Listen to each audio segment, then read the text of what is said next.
거기 있는 부자의 수가 우리나라 국민만큼이잖아요. 이 어마어마한 시장과 재력을 바탕으로 따라잡히는 건 한순간이죠. 이미 기술은 있고 개시만 하면 되는 상황인 거예요.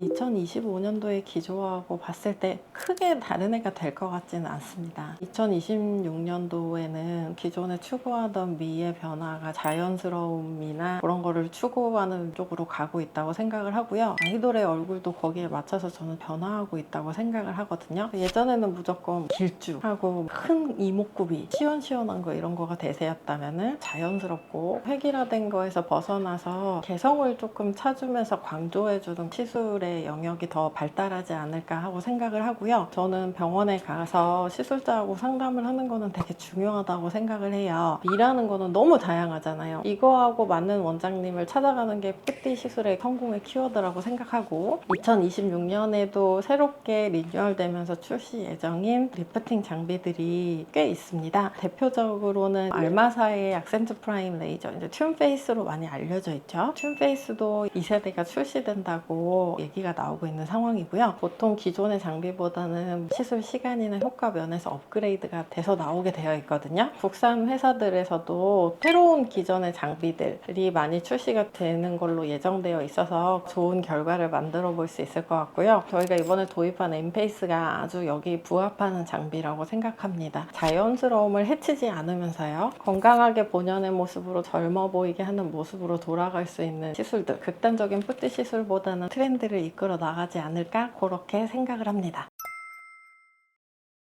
사실 시술에 의해서 굉장히 선도적이에요. 엘프 기입 필러나 최근에 유행하는 직각 어깨 필러, 중국에서 먼저 시작해가지고 한국 분들이 따라하고는 있는 지금 그런 시술이 된 거거든요. 되게 선도적이고 진취적인 측면이 있다. 왕징 시술 이런 거는 보면은요, 이런 게 섞였어요. 되게 도전적인 시술하고 수년 전에 유행했던 강남민, 과도하게 시술한 태가 나는 것들이 섞인 게 중국에 또 한 축이 있고 굉장히 자연스러운 거를 선호하시면서 K-팝이나 아니면 연예인들 트렌드로 선호하시는 분들도 있거든요. 너무 다양해가지고 종잡을 수 없는 게 중국 분들 특징인 것 같습니다.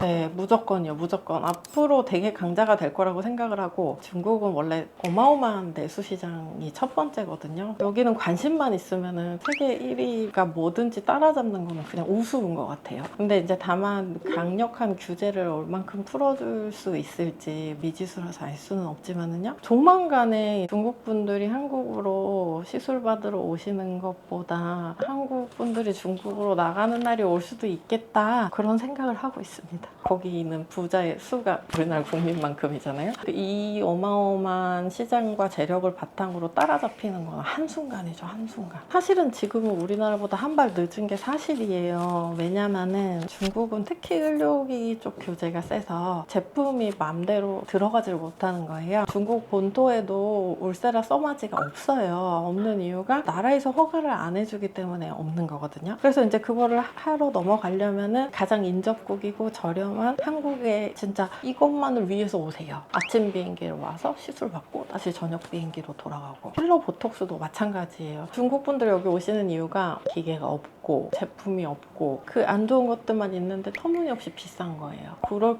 바에는 그냥 비행기 타고 한국 가는 거예요. 근데 이게 이제 언제가 되든지 풀리는 순간 이제 중국 업체들 기기 개발에 다 뛰어들고 지금 이미 우리나라의 수많은 회사들 중국 자본에 넘어갔어요. 슈링크 볼륨어 만드는 클래시스도요. 그 중국 자본의 인수합병 됐고요. 그냥 우리나라 통째로 다 넘어가는 중이라고 보시면 됩니다. 이미 기술은 있고 개시만 하면 되는 상황인 거예요. 원장님들도 중국으로 많이 들어가시겠네요. 일부는 그렇게 될 수 있는 가능성이 좀 있어요. 의사가 가진 기술이라는 거는요, 제가 길게 봐도 진짜 2, 3년 잡으면 다 날아갈 거예요. 그러면 비싼 한국 의사 왜 쓰겠어요? 거기는 의사가 너무 월급이 적으니까 다국민 대상으로 교육해가지고 헐값에 쓰는 게 훨씬 매력이 있잖아요. 초반에만 가서 이제 기술 그쵸. 기술 인수해주고 끝나겠죠. 제 생각보다 더 빠르게 변화가 올 수도 있다. 저는 그렇게 생각해요.